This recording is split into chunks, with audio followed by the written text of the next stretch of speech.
Hi, a quick reminder of what this podcast is all about: win building, achieving success in something. I've interviewed a whole group of amazing people who've all achieved something worthwhile, and they tell an inspiring and interesting story, each one of them. So that's what the podcast has been here for. I'm particularly passionate about helping people to achieve their dreams. I'm a trained coach, both a mental coach, but also helping sports teams. I'm fascinated by how people put together a successful achievement.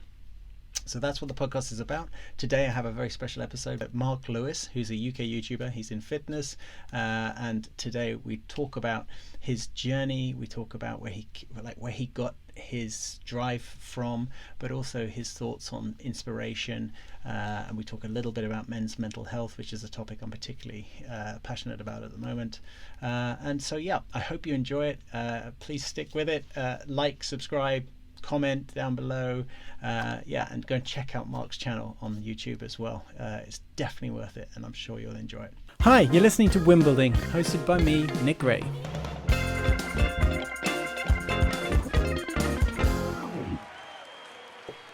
Hi everyone, welcome back to the podcast. Finally, I get started again with this podcast journey. I've taken a bit of a break, and so I'm back on it, and I'm very excited as usual. And I've got a special guest today. So Mark Lewis, I probably introduced him beforehand, but I'm going to throw it over to Mark now to tell us, Mark, why are you here on this podcast? Why do you think I want you here? Well, the second part of that question, I have no idea. We'll find out. I suppose, what am I might be an easy way to describe that. I'm a fitness YouTuber, which, even as I say it out loud now, sounds ridiculous. I'm 48. Not that you can't be anything YouTuber at 48, but it's less common. I have a background that is unusual for a fitness YouTuber, in that I don't have a fitness background at all. So go back to when I was 35, I was working in an office, very unfit, and had been hugely overweight and not exercising since my teenage years. Just to be fair, probably like many people sat in an office in their mid-30s, and figured that I should probably get in shape. And so started a journey of doing that, losing weight, and then getting into fitness. That got me to a point where I was fitter than I'd ever thought I could be.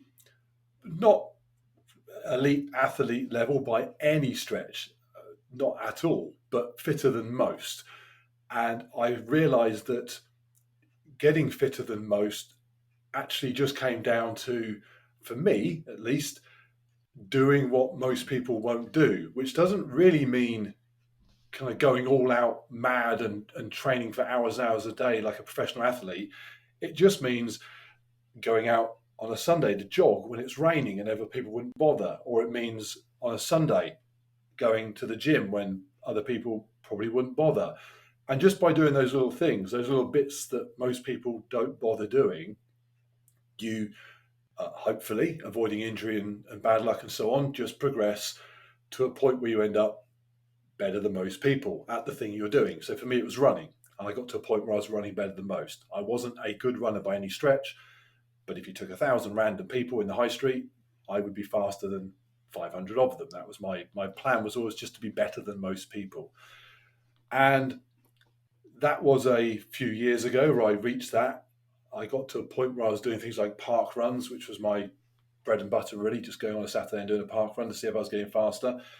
And I was coming in the top 20 odd runners out of hundreds, which was something that was complete opposite to when I started, when I was coming at the back, literally. And then I thought, well, this is quite fun. I would talk to other people and explain what I'd done, and they'd find it quite interesting. So I thought I'd put it on YouTube.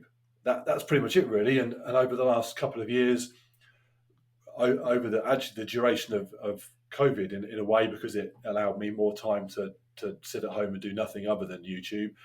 It's I was going to say it's blown up. People keep saying to me, "Oh, your channel is blowing up," and the numbers are very good compared to where they were. But these things are all relative. I am, in the YouTube world, by no means a large YouTuber. There are people out there, as my kids are constantly telling me, with millions of subscribers that I don't have. So Kids but keep you honest, right? they do. But as I point out to them, I am better than most. Most YouTubers don't have whatever I have. I think I'm on now 60 odd thousand subscribers. So I've moved into a place where I can regard myself as YouTubing for a living.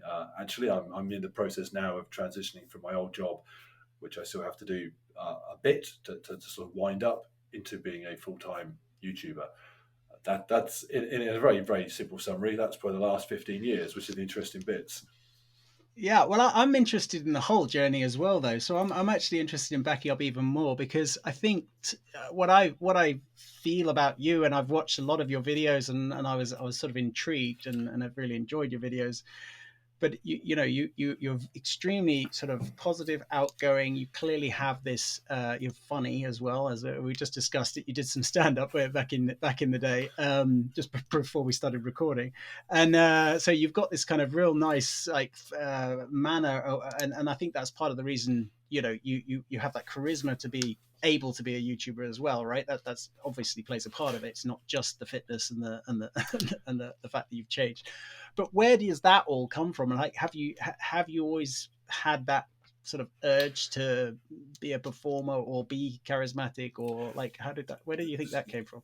So I suppose so. I was a. I mean, let's go right back then. So when I was a gym instructor when I was 14, which would have been, so I was born in 73, so late 80s, early 90s, back when rules and regulations and health and safety didn't exist. And I was a tall 14-year-old, pretended I was older, and somebody gave me a job in a gym.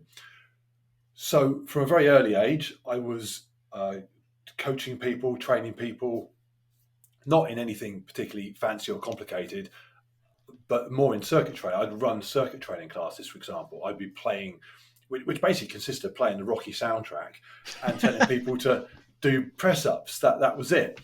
But as a 14, 15-year-old telling grown adults to do things, I suppose it gave me, it taught me that actually you can just, if you appear confident, people will do as they're told when they listen to you. So a lot of people are very hesitant when they talk to groups of people or individuals that they're not going to come across the way they want. I learned from an early age that if you just appear that you know what you're doing and say it confidently enough, then people will just listen and do as they're told in a good way. So I did that for a bit, and then when I got to 20-ish, 21 maybe, I was still working in the gym. And then I had my first child, and realised that it was borderline impossible back then. I don't know the situation now, but you couldn't raise a child on a gym instructor salary. Not really. You'd have to sell the child, would probably be more profitable. So I went and left. I literally quit. I thought I need to find another job, and so I moved into life insurance sales, which would have been the mid 90s. And back in the mid 90s, you could just literally go into life insurance sales. You just went to a big life insurance company and said, "Employ me, please," and they would. And you got 6 months to see if you could sell anything, and if you did, they kept you, and if you didn't, they sacked you. Nowadays, quite rightly, that's a completely impossible path to take. You can't do that. I've had to employ people, and we look for people with degrees in economics and stuff that I never had. I left Proper school at stuff. 16. Yeah, indeed. So I've employed people that are massively more qualified than me. But back then you could do it. So I started selling life insurance for life insurance companies. And within a few years, found that my ability to talk to people older than me confidently, that I'd learned as a 15-year-old gym instructor, actually translated reasonably well to that role. I was taught, once I learned what life insurance was and mortgages were, and investments and so on, I found that talking to people that were much older than me was as easy to talk to them about life insurance as it was to talk to them about doing some star jumps or something. And that then meant that I was able quite early on to start my own business, and that whole career path became quite straightforward for me. Again, in a way that would probably be harder now, with the rules and regulations are much different. But back then, in very simple terms, and it wasn't good, but if you had the ability to talk, I was going to say well is not the right word. Basically, if you were a bit of a sort of traditional salesman type, you could do very well. Mm. The industry got rid of a lot of those people, quite rightly, and the people that were left, the people that could talk quite well and also paid attention and did their exams and studied and so on, as I did. Mm. So basically, my ability to be a decent life insurance salesman caught up with my ability to be a talkative one, and that was it. I then just spent the next. Well, I still do it. It's still my job today, my proper job. The problem I had when I reached my mid-30s was that it was something that I'd done, I thought, temporarily to solve the problem of the problem. That's the wrong way to describe my beautiful daughter. But I understand where you're coming from, though. but what the hell? Yeah, the problem of my child. So and she still needs money today, so it hasn't changed. It was a temporary solution to that, and it ended up just being I use the term, and I'm always very careful. Careful is not the right word. I say this often, and I often worry that it comes across wrong. Basically, I got myself into a sort of a successful rut. So by the time I was in my late 20s, early 30s, I was thinking, I don't like doing this particularly. I don't mind it, but it's not a lot. I don't have a passion for this. I'm quite good at it, and I love talking to people, but the subject matter doesn't enthrall me at all.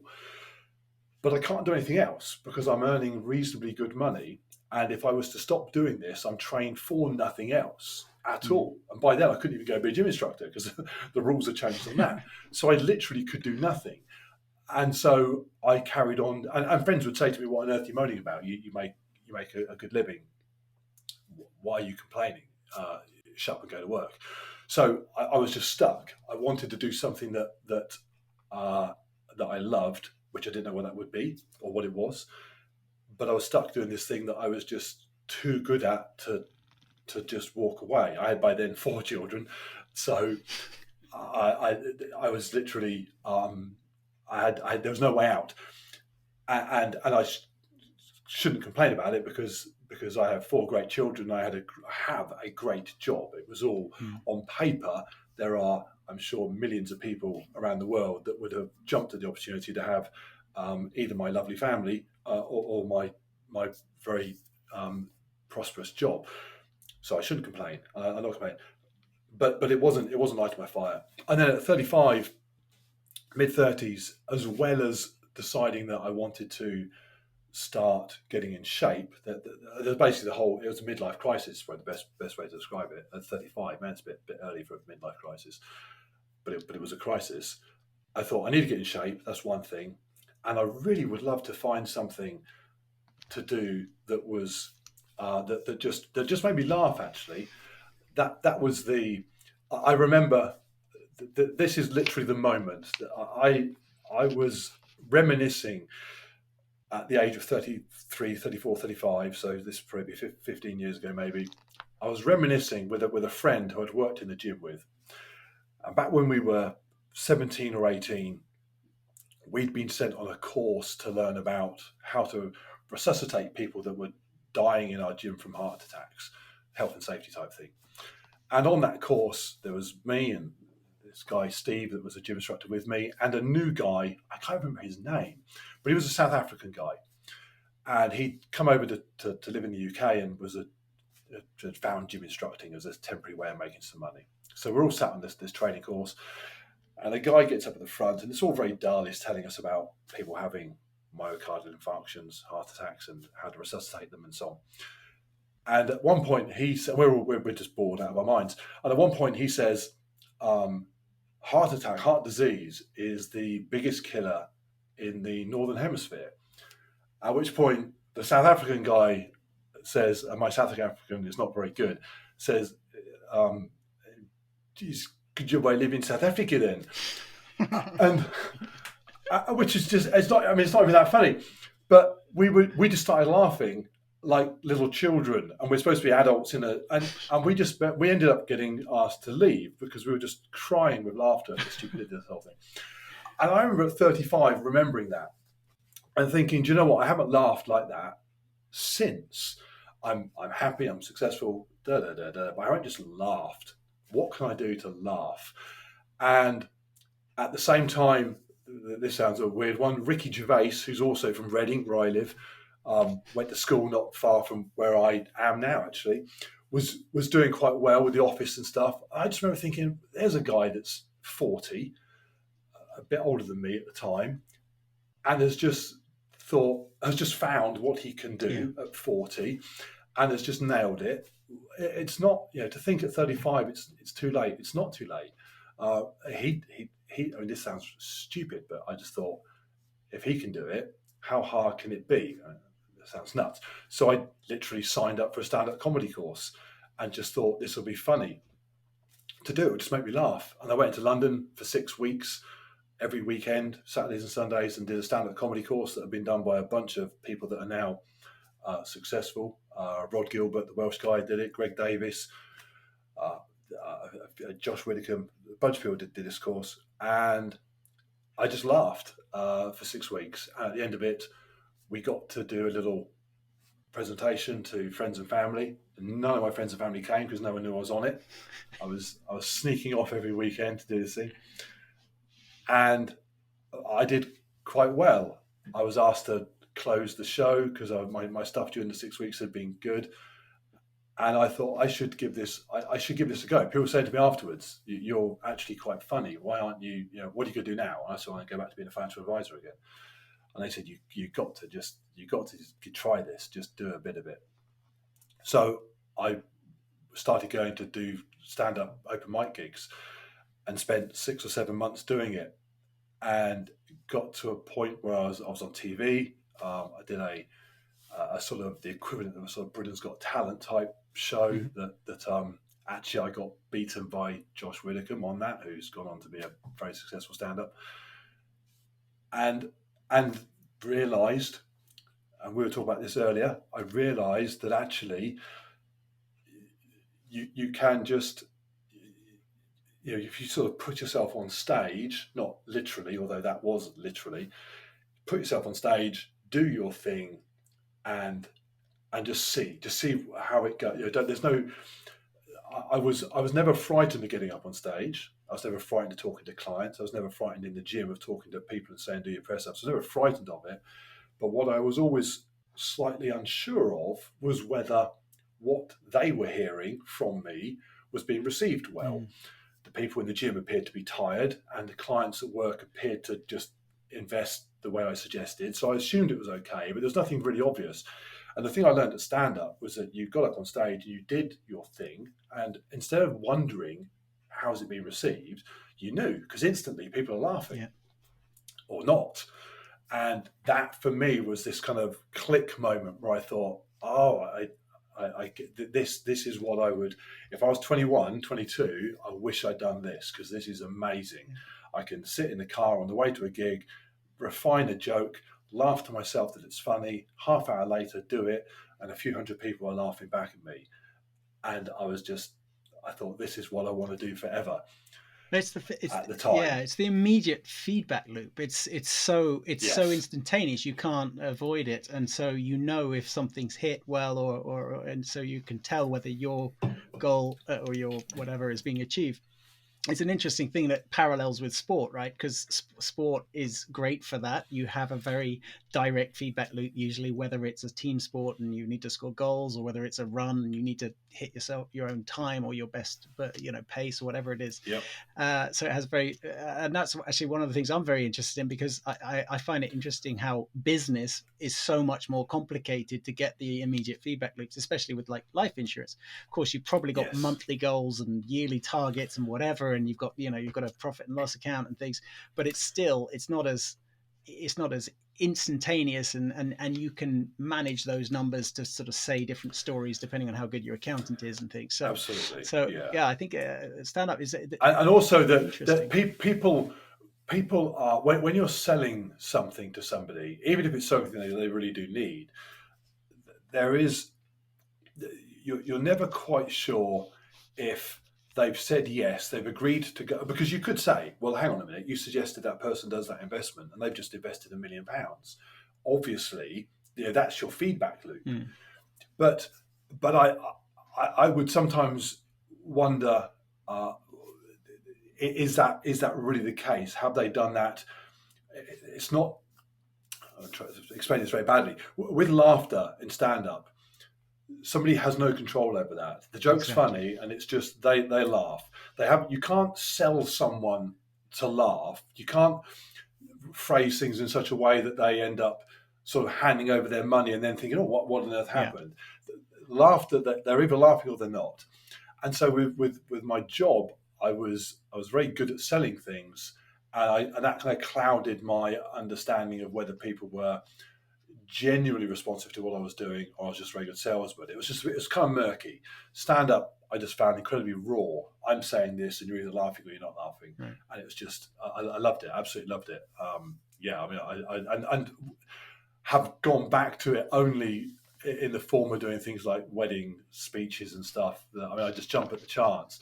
I stopped doing stand up dead in the water at one point because it wasn't working in terms of a long term career. But if whenever I get the chance to stand up and be funny, uh, I just love it. I love doing it. I did my wedding. My wedding was last. When was my wedding? Last year. When I told people my groom speech was going to run to about 35 minutes, people were saying, "You're insane. That no one does that." And it was just best 35 minutes of the day. Apart from the getting married bit, that was pretty cool too. But Just in case your wife watches this or listens to this and is still listening. Yeah. Well, she laughed. I mean, it was yeah. Most people say, or a lot of people say, "Oh, I'm nervous. It's the worst bit." And I woke up that morning thinking, I'm going to get married. That's very cool, and I get to do my wedding speech. Yeah, that's awesome. And yeah, and I wonder if people laugh and so on. Yeah, that's awesome. So listen, I think I want to. I've kind of planned out what I wanted to ask you about, but you've struck something with me because it's I've seen a theme. You said you left school at 16. You're working at 14 as a gym instructor. I know because I've tried to run a YouTube channel myself. There's a lot of hard graft, and I'm a total nerd actually with YouTube. So I know a lot about YouTube. I'm just not a very good YouTuber myself, but I know that there's so much work involved in planning and persistently, going through and just delivering constantly videos, which you've managed to achieve. And I'd say with your work ethic, what you've described in the way you've worked through your life and the way you then set up your own business, which I know through my own experience as well is extremely difficult and challenging. I'm seeing a pattern of work ethic, right? I'm seeing a pattern, and I know you're trained. I've seen you train, so I know there's a hell of a work ethic there as well. However you want to frame it as above average or whatever, you're putting in a lot of hard graft to get fit and challenge yourself. So, like, do you think that's from something even earlier than like gym instructor? Like, was there something in you which was like, and why did you leave school at 16? Like, what was the pattern for you that was like going to be a grafter? I don't know if that sounds bad. Grafter sounds like a bad thing, but I mean, a hard worker. Yeah. No, I'm thinking of grifter. Yeah. No, not a grifter, a grafter.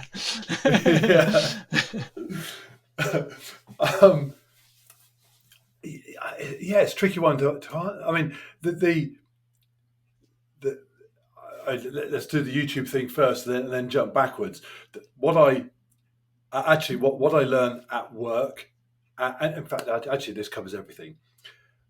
You say the work ethic leads to the success at anything, and there is that. But the other thing that I have stumbled upon, it might be the wrong word, but when I look at what other people are doing. So with YouTube, for example, I started YouTube with no fitness background other than me getting in shape. I look in shape for an average 48-year-old, but I'm not the classic YouTuber kind of jumping around looking like The Rock or something. I'm not what other people are exactly. In fact, there aren't many older YouTubers doing fitness anyway. So there's that. So I thought, well, how am I going to be different? I've got no qualifications, I've got no training. I can't really talk about my training in detail. And none of my YouTube stuff is this is how many reps you should do, or how many sets you should do, or this is what you should eat. It is literally, this is what I'm doing. I hope you find it funny. I hope you find it motivating. get off your butt and go and do something. I don't care whether you then go and play guitar or you copy me. It doesn't really matter. As long as you're motivated, I don't mind. So I thought, well, what I need to do then is I need to make sure that my kit is top notch. And luckily, because of my job, it allowed me the ability to treat YouTube like a business and invest into it. And people said, wow, the amount of money you're spending on camera gear and stuff. But I said, well, hang on a minute.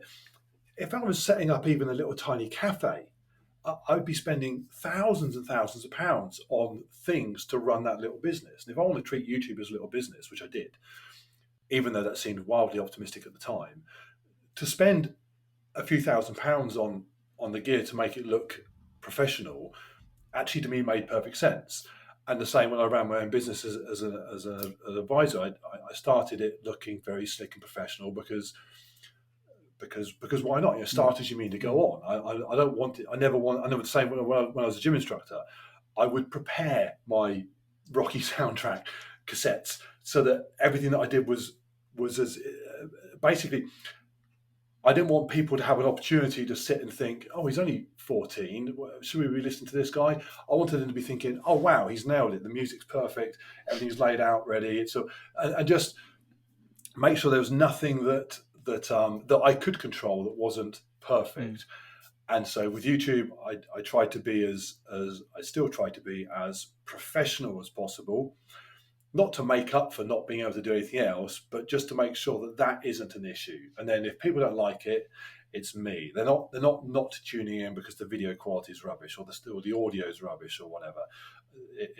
That is taken care of. So that there's that, and that with work ethic, because work ethic done badly, not done smart, I suppose, is kind of work ethic in the wrong. Yeah, exactly that. I could be as diligent as I like, holding my iPhone, wobbling it about. It's not going to work. Going back in terms of where's the work ethic come. So the making sure it all looks very professional just came from learning that over time with anything I ever did. I thought if I take care of the things I can do, then that's half the job done. Where does the work ethic come from? I've absolutely no idea. I've no idea. It's I don't know. I left school at 16 because I didn't like school. It wasn't because of some sort of drive to go and work. I mean, I wanted to work because I figured that was more enjoyable. And basically, I could go to the gym. I said to my boss at the gym, I'm going to quit school tomorrow. Can I come and just do full-time gym instructing? And he said, yeah, a bit of lifeguarding and stuff. And yeah, start tomorrow. So after doing 2 weeks of A-levels, I went in and quit. And went to the gym and just picked up more hours there, and that was paid. Yeah, £1.11 an hour. So it was just them were the days. So it was just a better thing. It wasn't a work ethic thing as such. I just didn't like school, and I did like working in the gym. So I don't know. I just don't know. One thing I do, I always remember my dad worked incredibly hard. Still around today, 117 or something is. He worked. He's not really that Hi, Dad. You're watching this. Your son's still funny. He doesn't even know what a podcast is, so I'm perfectly safe. So he worked incredibly hard, but never earned a huge amount of money. Always earned enough. I mean, and also lived in a generation where your house became your pension and everything. So my mum and dad are fine. But he worked incredibly hard. And I suppose watching that, I remember thinking, I wonder how to not be better than that. That's the wrong way of describing it, but just to have, I always remember thinking, do you know what? He works, he should be rewarded more for the amount of work he does. There was that. I always thought he's doing way more work than people making more money. And that didn't seem fair to me. So I was always very aware, which is why I went into financial services, of trying to find things where hard work did equal decent reward. Because there are many people who work incredibly hard, but they just kind of picked the wrong thing to work hard in. And therefore the reward is low. And life is clearly not just about financial reward. But equally, if you're going to throw yourself into something, throw it into something with a financial reward just seems to make sense. So I've always been. I mean, that probably comes back to working smart again. If I'm going to put the effort in, do I put it into being this or that? If I, YouTube is a good example. If you only have to look around at the kids making an absolute fortune and realize that it is a world where if you do okay, you do okay. So why not put my effort into that? Equally, stand-up comedy is another example. You can put all the hours in the sun in, and unless you're just lucky, Yeah. It doesn't happen for you. That's why I it's a quit really it. interesting point, and I think the working smart and I mean, again, it goes. I've told you the chapters of my book, but like understanding the game you're in or whatever it is you're in to try to achieve a win, and whatever that win is, whether it's financial gain, whether it's winning a championship, whether it's getting your best your best park run time, whatever that is, understanding what it is, and then understanding what parameters can I control within this to achieve that win. Like, what's the best strategy Yeah. for achieving that win? And those parameters come in around, well, what can I actually affect here? Because there is an element of luck to everything in life, right? Wherever you're born, how your genetics are, Absolutely. and all of that. Yeah. But in the end, there's a lot of Yes. things you can control yourself too, and I think that's what you've just said speaks perfectly to that. Yeah. I always remember, football's an example. I've never watched a game of football in my life ever. I watched the 1990 World Cup. I think that was Lineker and Gascoigne crying and all that sort of stuff, wasn't it? I probably watched 15 seconds of that because my dad made me. So I'm not a football fan at all. I know nothing about it. So I've spent many years as everybody hearing from people moaning about footballers earn. And as somebody who's not a football fan, you'd think that I might be somebody that would agree with that and say, yeah, it's outrageous they get paid millions of pounds. And it always just occurred to me, what are these people moaning about? The only reason you can moan is if you tried to be a footballer, you put in all the time and effort, and it didn't work out for you. Then you could maybe have a legit moan about your bad luck. But to be someone that picked to be a whatever cafe owner and moan about what somebody who picked to be a footballer earns makes no sense to me, because you could have tried to do that. And the win in that world is that it's a known thing. I mean, no one's going into the world today not knowing that the wins over there are astronomical. If you fancy them, go and have a go at them, or don't. But then don't mind that the guys that did. I remember Tracy Emin did that bed sculpture thing, which was just her bed, and it sold for millions of pounds. And people said, "Well, that's rubbish. Anyone could do that." And she said, "Yeah, but they didn't. I did." And that was stuck with me. I thought, exactly that. I had a conversation with a guy today moaning about how much Instagram models make for just being an Instagram model. And I say, I hear you, but equally, you could get yourself in incredibly good shape and wander around half naked, take photographs of yourself, and have what they have. Well, I don't want to do that. Well, that's cool. Yeah. Then don't. But then don't mind that they do, because you could try and do it too. So I've always been very aware of where the opportunities lie, and then focus on those. I guess working smart. I guess, but yeah, I've always tried to. And I say to my kids as they're going into work now, they're 23, 21, 18, 15, and I say to them, if you love your job, that's great. Absolutely, that's great. But just think 5-10 years time, where does that job go? And if it's not, excuse me, if it doesn't go in the direction you want, just be aware of that. Just think a bit more. Not intelligently is the wrong word. Just a bit more down the line. When I started YouTube, it always was a goal for me to have. I thought, well, if I get 100,000 subscribers, if I get 1 million subscribers, what does that mean? It doesn't mean I get it. But if I'm starting on a road, where does the road go? And there are some jobs where you think, well, no matter what this road only ever goes. If, for example, I'm trying to think of a job that doesn't belittle anyone doing that job, which I don't intend to do. But everyone can think of careers, jobs where you know that no matter how good you do it, no matter how many hours you put into it. Checkout person in Asda. let's say, or the Yeah, Tesco's or indeed, whatever. indeed. Although the back of my mind is where you work your way up to being a manager of the Of store. course, But but I think a lot I of people doing it are doing it to get yeah, themselves to somewhere else. Probably. I mean, I think that's probably fair to say. absolutely. And if that's the plan, that's Mm, cool. But don't do it thinking this. I'm going to do this for 10, 15, 20 years, unless you don't mind the rewards that exactly. Yeah. come from that. And some people might be perfectly happy with that. That's absolutely that's amazing if you are. But it always annoys me when people say, "Oh, yeah, they have this, they have that." And I think, well, what did you try and have that? You know, whatever. Oh, the Spice Girls earn millions of pounds. Well, how did your singing lessons go?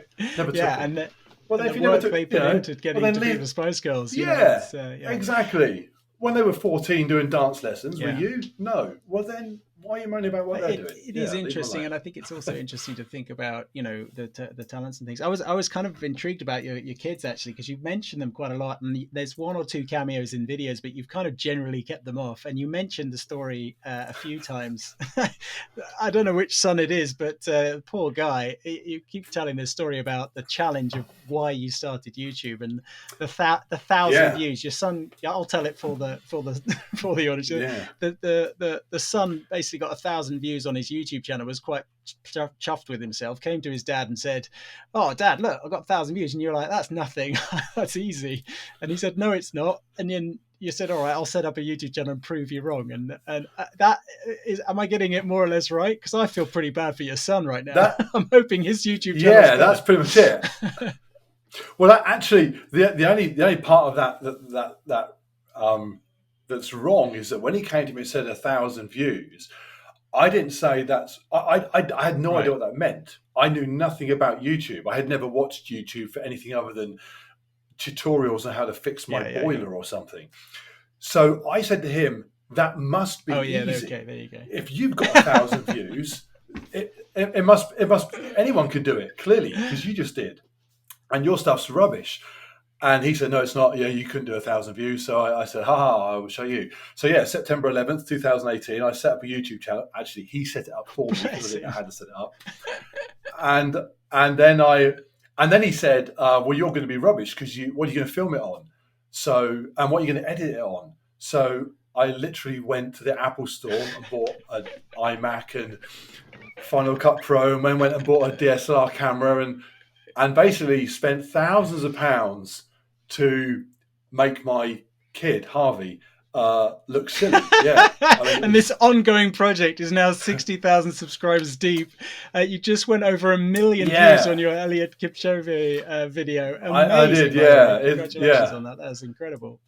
Yeah. No, that was quite cool. No, and to be fair, he's actually the Harvey is the one. I have 4 kids. Harvey is the one, and the reason they only have minor cameos is because they are all young Yeah. people, and I know the implications of putting myself on YouTube, which Yeah. is there forever.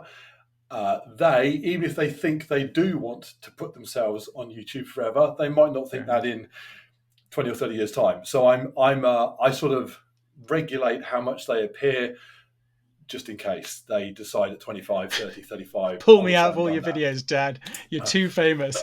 Exactly. I'm not going to go back and blur their faces on thousands of videos. So they're in it occasionally, but that's all. So Harvey, because he's now 15, because he was 11 when it started, he actually found it really Yeah. quite cool. Okay. That I mean, apart from beating him, he would, for example, still does. He watches every single one of my videos before it goes up to check it for problems and errors, and also to make sure it's Yeah. funny. Because I figure if my 11-year-old, now 15-year-old, is laughing at me and I'm laughing at me, then I've covered a big enough range. The older kids, my daughter, who's in her 20s, has her own daughter now. Just regards the whole thing as just dad just being nuts. Has no interest in it really, and why should she? And my 2 middle sons, George and Joshua, who are 21 and 18. I think they just find it all slightly embarrassing, mainly because especially Joshua, he's very into his fitness himself. So all his friends, all his peer group are into fitness, and they'll often say to him, "Hey, I saw your dad's latest video; it was amazing. Your dad's in awesome shape." And it's a hard balance for an 18-year-old when you're told, "Oh, your dad's your dad's amazing, and what do you think as a kid? Do you think that's the most embarrassing thing I've ever heard?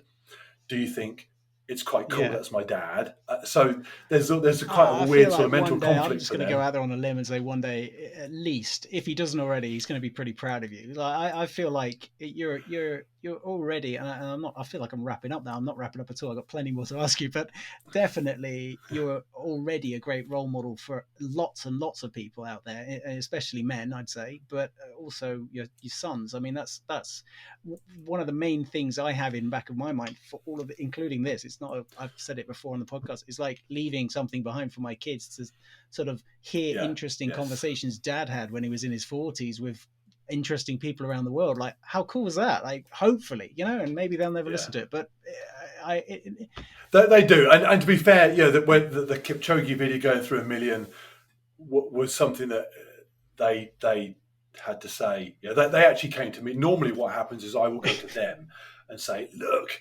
50,000 views." Shove it in their face, not in a yeah, yeah, nasty yeah. way, just But with Kipchoge, that when it got close to 1 million, they were coming to me and saying, "Hey, your video's on 900,000 views." And You're so like, I know, so that was I'm quite cool. refreshing every 5 seconds. Yeah. Oh, yeah. Absolutely. Yeah. Literally that. Yeah. It's they are. In fact, funny enough, I've got. This is quite cool over here. This is when you do YouTube and you get 100,000 views. YouTube sends you a little plaque, not 100,000, Yes. 100,000 Yeah. subscribers.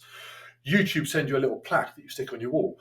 I'm nowhere near 100,000 yet, but at 10,000 subscribers, my kids made me this Oh, that's 10,000 awesome. subscriber thing for Christmas 2 years ago. So that's quite cool. So that's my 10,000 subscriber plan I that love they that. made for me. Oh, so they are So they are I proud of have you then. told That's cool. they have. Although I told them the other day that when I get the 100,000 one, it'd be good because I can chuck this in Of the course you did. It doesn't surprise me at all. So until then, it's proud I face.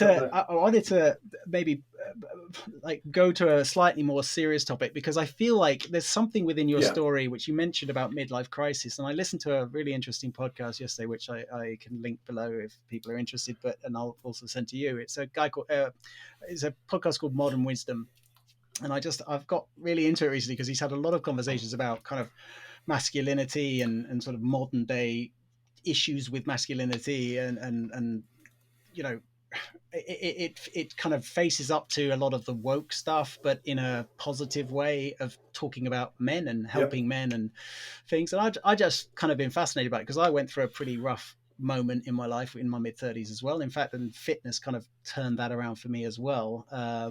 And I recognize a lot of things that I hear about in the press and stuff about mental health and things. And I feel like I'm fascinated by it because I feel like people recognize, especially young men, it's the leading cause of death is suicide in young men in under 40 in the UK, I think, and in many places around the world. And so what I find interesting is people are worrying about like the moment the guy's in a crisis moment, but then we're not having many conversations about all the things leading up to it. And so I listened to this one guy yesterday, and he was talking about all of that. They talked about all these different things that men in their middle life kind of go through this U curve where you're supposed to have made it at that point. You might be successful, you might have got into a certain position in your career, maybe your kids have become sort of self-sustainable and or to some extent, and they're no longer needing you in the same way as young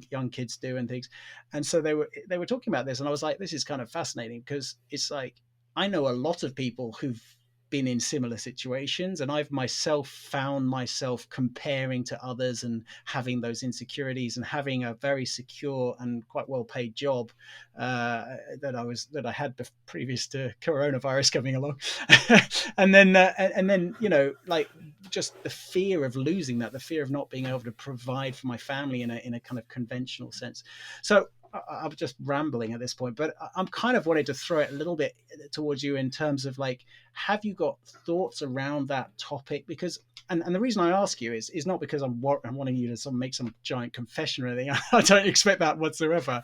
But the guy on the podcast had a really nice expression called the midlife doldrums, because what he said was like midlife crisis means if you have a crisis, you have to do something about it and you have to take action, which is kind of what you said. You like, I'm going to get fit, I'm going to take these actions and move forward. But a lot of men are going through these like doldrums, which is like, okay, things are going well. I haven't really got anything proper to complain about, and my life is, on paper great. Why do I feel this shit? Why am I feeling like this? Yeah. And so I was just kind of wanting to throw that at you, if you've got any thoughts around that, any kind of experiences, because your YouTube channel, and presumably this is one of the good reasons for doing it, is having a positive influence on men, maybe even in that situation, maybe in those situations. So I was just wondering kind of like your thoughts on that, and like, go. Yeah, no, I mean, actually, on your last point first, one of the things that I never expected, but is every day a motivator to just make more content, is the number of people that contact me from all over the world and say, yeah, things either were bad or they are bad right now, but watching your stuff, not necessarily only your stuff, but your stuff is part of how I have either got to where I want to be, or getting to where I want to be, or tomorrow I'm going to start getting to where I want to be because I watched one of your videos, and I reply, and I almost dread the day when I'm too big. I mean, nice problems to worry about. Too big on YouTube to not reply to those sort of things. I'd reply to every one of those people on Instagram or wherever they contact me. But those are the fuel for me making another video. There'll be times where I think, I don't want to do 2 videos this week, and somebody will say, tomorrow I'm going to get my dog, we're going to go for a run, and I'm 50 pounds overweight, but I watched your video on whatever, binge eating or something, I still ate too much, but I know that isn't a reason to throw the rest of the week away because of what you said. So tomorrow I'm out for a run. That to me is brilliant. I mean, that's the fuel for what I do. So there's that. So I'm well aware that there are an awful lot of people and men, and the majority of my viewers are men. I wish they weren't. The numbers are getting better, but it's still heavily male, which is a pity. I'd rather it was a bit more diverse, but it is what it is. A lot of men, yeah, they're struggling. In terms of and the doldrums thing is that makes a lot of sense. I can remember being in my 30s and just thinking, yeah, this is just, I'm not having fun.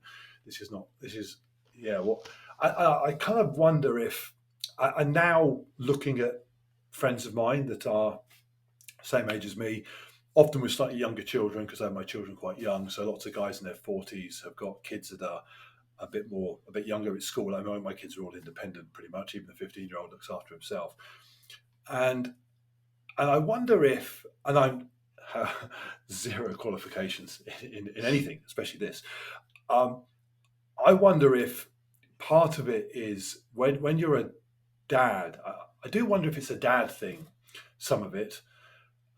I do wonder if guys, that their focus is their partner, then their job, then their kids, and those things are providing for the family, providing for their children, their spouse, whoever.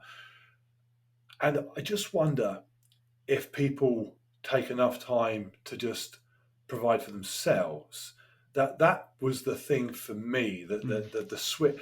I went through a divorce. So I got divorced when I was 10 years ago, and coming out, and no divorces, or very few divorces, are good. So I don't need to kind of dwell on the intricacies of the divorce, but it's pretty standard divorce in that it's horrible. When I came out of it, or was coming out of it, I can remember thinking that I need to be incredibly selfish in a really good way, because if I'm not selfish, if I people were saying to me, "Oh, the most important thing is to look after your kids. You've got to focus on your kids, kids." And I thought that yes, I hear you, But equally, if I put all my time and effort and attention and emotion and energy into my children in my current state of newly divorced, still pretty out of shape person in their doldrums, I'm going to end up failing them anyway because I'll just be a useless mess. What value is that to them, really? What I need to do is to be incredibly selfish and make sure that I am good, and then see what I can do for them. And the analogy that I use in my head, I've never actually done this analogy on YouTube, but it will pop up one day, no doubt. When I was a lifeguard, in between sessions of gym instructing, we were taught the first thing you do when you're rescuing someone is make sure that you're okay. So if someone's in danger, jumping in the water is your gut reaction is a stupid thing to do, when actually you can leave them drowning a bit longer, go and get a rope and throw them a rope, because then when you do rescue them, it's more likely to be a good process. So that was what I thought. I thought if I throw myself into rescuing my children by literally jumping into the water post divorce, we're just going to be 2 drowning people, or there's 4 kids, we'll be 5 drowning people. So I won't do that. What I'll do is I'll leave them drowning, and they were drowning, because young kids going through a divorce are metaphorically very drowning. vulnerable. I mean, they were, yeah, indeed, massively so.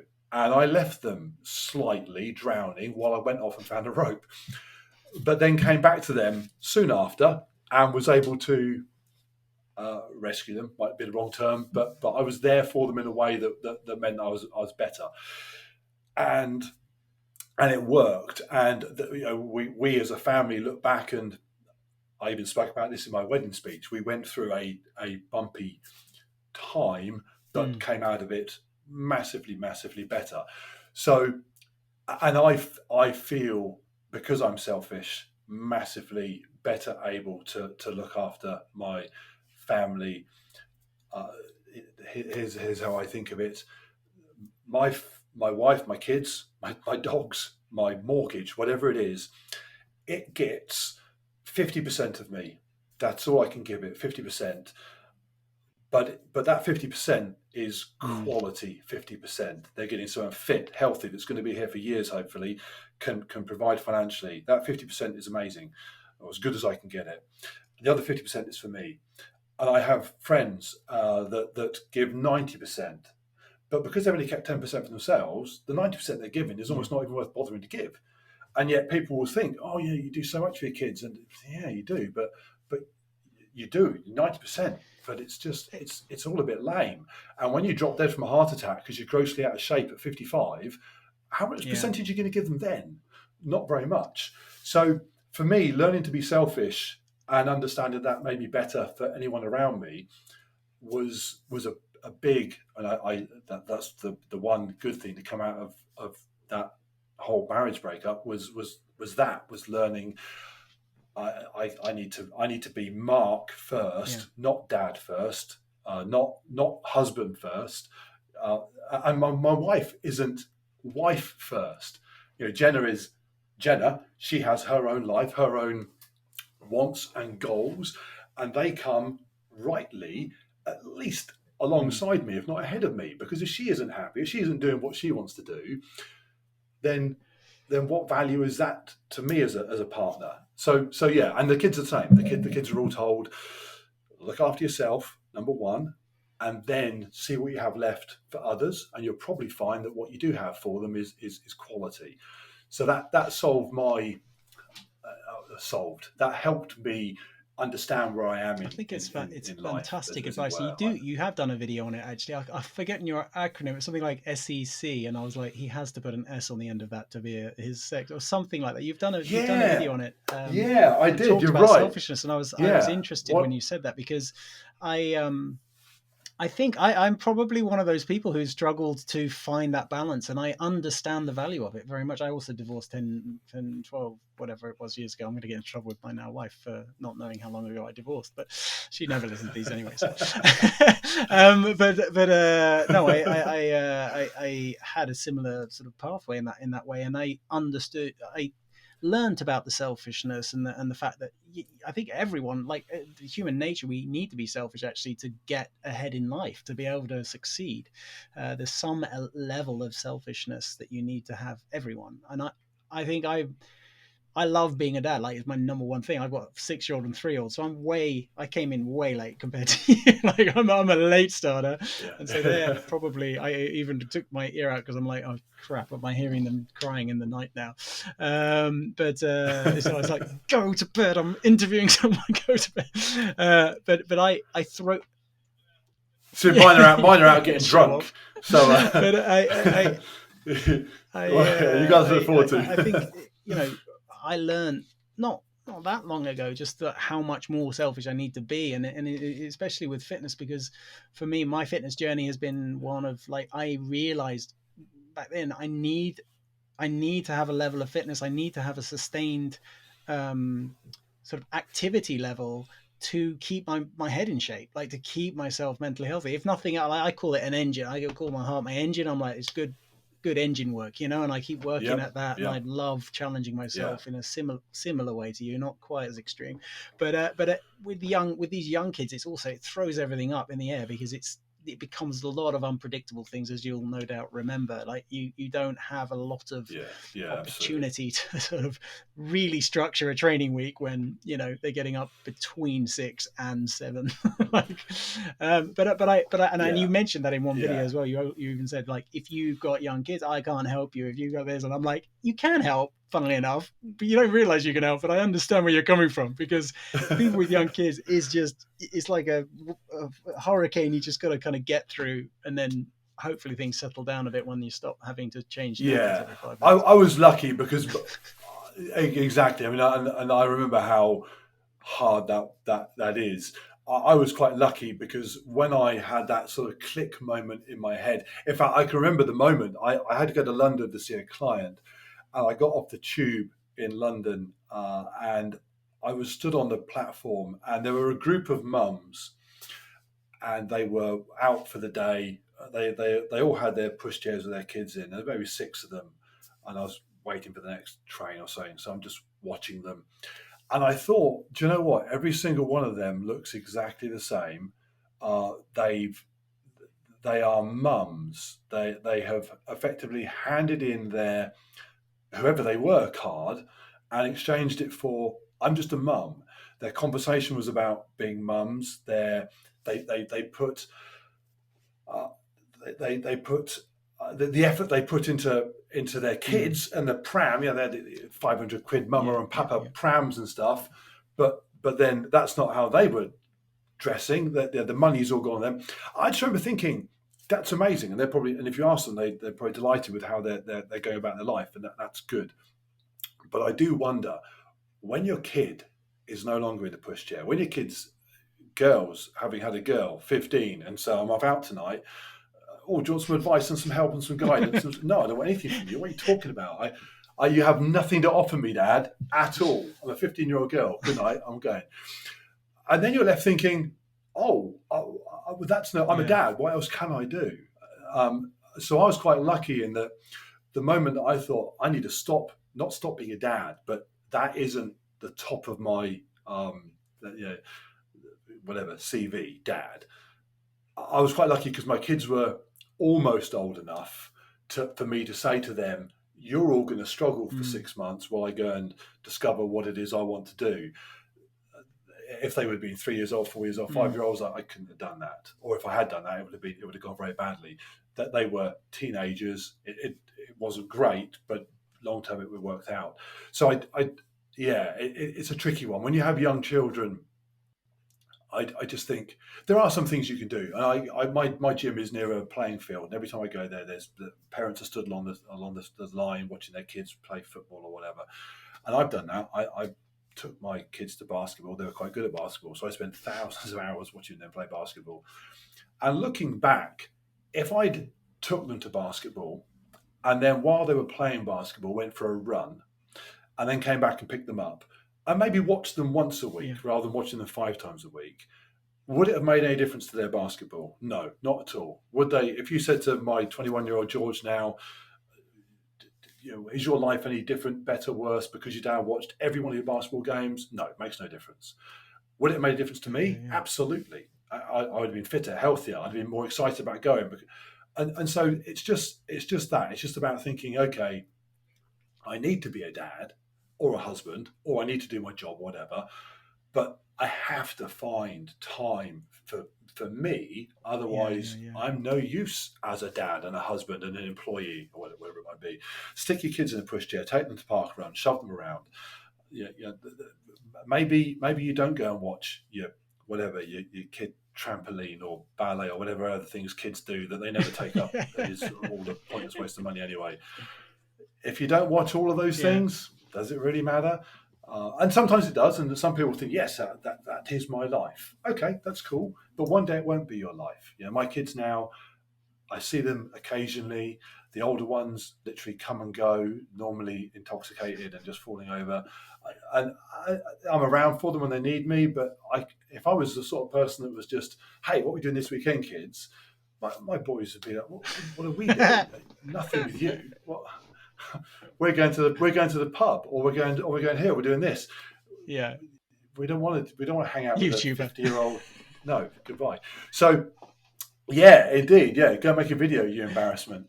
So, I'd be left thinking, well, what am I going to do then? And what I would do is what other 50-year-old men do, which is I'd sit in front of the TV and just watch TV, because there's what else can you? That's all you've got left. Well, I haven't. I come in here and I do what I love doing. So yeah, there is. I'm very passionate about people abandoning their children to look after themselves, to then come back to their children and say, "Hey, I'm now going to be more used to you than I would have been otherwise." I appreciate it's a gamble, and not everyone. I think can do everyone it, can. I don't think if you that do it, throwaway comment. No, I don't agree. I think it is great advice. It is difficult in some cases to do it, and also it depends very much on the relationship. If you're co-parenting, it depends on your relationship with your parents and how you expect one another to parent. Course, but yes. I think it's absolutely possible. And I mean, I'm the embarrassing dad that takes a skipping rope to the playground, and I'm standing on the side of the playground skipping. I don't do it all the time. See, that's like the kids. Even the 6-year-old walked up to me the other day. Was like, "Dad, it's a bit embarrassing." I'm like, already, I'm embarrassing her. That's what you should be doing. In fact, you mentioned you did Spartan. You should be doing chin-ups on the swings and stuff. I do try. I'm not. Spartan. I need to get better at the monkey bars and stuff, as you pointed out in your videos. Yeah, well, there you go. Kids parks are made for dads to practice their Spartan obstacle courses on. No, that's yeah. I mean, you can do it. The co-parenting thing is an interesting one, because again, I was very lucky, and we've said already, so much in life comes down to just pure luck. Jenna is my new wife, new wife, current wife, whatever. I got corrected on that. Really. Thank you. Yeah, just my wife. So she's the stepmom to my kids, my boys, and step parents are quite handy in what I've been describing, because when I say to her, I think we should abandon the children this weekend to go and do a race or something that will be really cool for us, and then Monday we'll be back, but they'll have happy, fun parents in the house. That's good for them. Because she's a stepmom, she's like, of course we should, because your kids are a pain in the neck anyway. So again, very, very lucky. If she were I can see how people with a classic motherly role adopting spouse they'd bump into problems with some of that. My situation is very, very lucky in that everybody around me just agrees with what I want to achieve, which is I look after me and they look after themselves, and then we all come together and we're all independent, but therefore great team, rather than just team members that who knows who's doing okay within that group, because no one's really. But presumably, even if they don't watch your YouTube videos, like even if your daughter doesn't watch your YouTube videos, she's seen a transition of this dad into a very positive, healthy man who is now really taking control of his life. And I think that, if nothing else, that is a great role model status and a positive thing within the family dynamic, right? So they're going to be happy that they've got that Yeah. versus what they see around them in other circumstances. Yeah. Hopefully, if they take nothing other than at any point in your life, no matter how old you are or what shape you're in or what, just whenever you like, you can think, I'm going to try this. Yeah. That's really all if they could take one thing from it, it's that. And not worry about what anyone else thinks. When I did stand up, people said to me, "Oh, who did you tell?" I didn't tell anybody because what's it got to do with anybody else? I don't care. I did it for me. And when I did YouTube, I didn't tell anybody that I didn't tell. I had no friends or family subscribe because no one knew. And yeah, I just said no. I'm just going to try it and see. And if it's rubbish and it just doesn't work, so what? When I'm 80, I get this about tattoos a lot. I got my first tattoos on my 45th really? Okay. birthday. I Wow. waited until I was 45, so I was old. I was old enough. I thought I'll be old enough that I'm not going to make a mistake. And the important thing, someone said to me the other day, "Yeah, but what about when you're 85?" Who cares? So I've said this for years, man. I mean, I've said this seriously. like, why do everyone care about what you think about your body when you're 85? You're going to be a wrinkly old man. The least of your worries will be absolutely. If exactly, like at 85, I'm going to get out of bed, look in the mirror, and think everything's great, but the tattoos have degraded slightly over the years. It's just complete nonsense. It makes no sense to me. Just you don't regret the things you did. But what I might do at 85 is think, do you know what? I've got a gap here. I really should have had that filled in before the skin's got rid. Yeah. So yeah, the tattoos thing is like that for me. I never really wanted tattoos. I'm not a huge tattoo fan. I just thought, why not? I'll try a tattoo. And people go, yeah, but what if you don't like it? Well, what if I don't like it? What if? And I get these conversations from people with mates with big beer bellies. Do you like your big beer belly? Maybe you do, maybe you don't. I've got a tattoo, and it's just, I get very confused sometimes to people's reasons to not do something when actually the consequences of it going wrong are actually completely inconsequential. If at the latest tattoo I got, I had no idea what it was going to look like, and I didn't care because I gave the guy an idea of what I wanted, and he cracked on. And I thought, if I leave and it's not quite what I wanted, so what? As it turned out, it was amazing. That's cool. So and I'm exactly on the same wavelength as you. I'd say the only thing is if you're in a job or a work environment where they will negatively judge you, and I think that is kind of old school thinking, but it's still sometimes relevant because I had my mind pop out once. Like I got the end of my dragon, which comes all the way over here. I got fire over my heart and stuff, but the end of my dragon just came out in a meeting, and so it was quite fresh, and the big boss was like, I was like, oh, okay, maybe it wasn't the best move. I'm quite lucky again. Lucky. My tattoos are all. I made sure that they were under. They put a shirt on. You can't tell. The visible tattoos is interesting because you're right. People are becoming a lot more tolerant. Or maybe just because they're overexposed to it, so it just becomes almost a norm. But it does when people have tattoos on their hands and stuff. I don't mind now. I don't see that and go, of course I don't. Tattoo whatever you like, but it does make me question the motivation. I do think, you're 18 years old, you've got a tattoo on your hand. Are you a great decision and maker? Face as well. Those are the sort of things that I have. The face I don't. ones, I'm like, that's quite extreme. That's a big statement. Exactly. Yeah. And if you're Mike Tyson, you think, okay, do what you like. But if you then want to go and work for Microsoft or something, decision making. So tattoos is an interesting one. But the people that say, but what if? What if? Yeah. Well, and that applies to so much in life. What if your YouTube We've gone fails? over an hour, and I love this conversation. I just wanted to ask a couple more things, if I can, to keep you talking. I'm interested about communities, and the reason I mention that is whether you have pondered on this or not, you're a member of a lot of different communities. You're Parkrun, Zwift, Spartan, High Rocks, dogs running events, which we haven't even mentioned, Nixon, trail running events, YouTube community, fitness, presumably motorbiking, because I watched your South Africa video and you don't really talk much about your bikes now, but your first YouTube videos were all about motorbikes, which I know nothing about, by the way.